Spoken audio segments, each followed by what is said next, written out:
Hi there, my name's Leah Kaminsky and I'm the author of The Waiting Room, which is a novel that unfolds over the course of a single, very life-changing day for my main character, Dina. But the story actually spans 5 decades and 3 continents, and it tells one particular family's story and history of love, war, and survival. I'm Danielle Ofri. I'm the author of the forthcoming book, What Patients Say, What Doctors Hear. And like Leah, I'm also a physician, and so I found this book absolutely fascinating. And congratulations, Leah, on an amazing novel.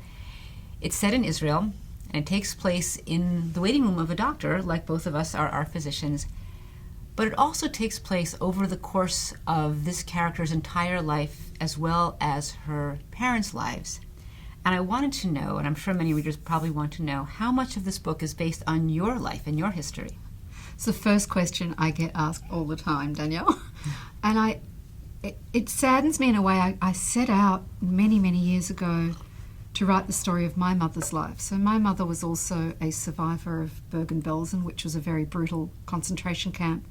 And I grew up hearing her stories, but, you know, being a pretty reluctant listener as a teenager. And so when she did die, when I was quite young, I thought, well, I'm going to write her story. I'm going to write a book about her life.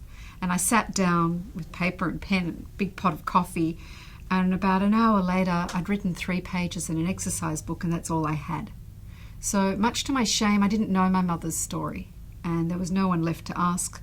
So this novel was sort of my way around taking the snippets of my mother's own story and then creating a what if. What if this could have been her story? So sadly, it isn't autobiographical in that sense. It's not about my mother's story. Here in the United States, we've just lived through a very polarizing election, and the election was so much about fear and anxiety and fear of this unknown terrors and terrorism, things that we can't easily identify and box.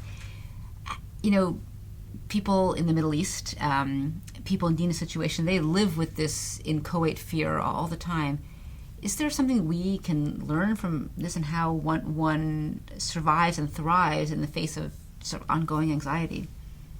And I think that, you know, the timing of the book is quite extraordinary in light of that, that we do live in a global world now of where's the next thing going to happen, where's the next disaster.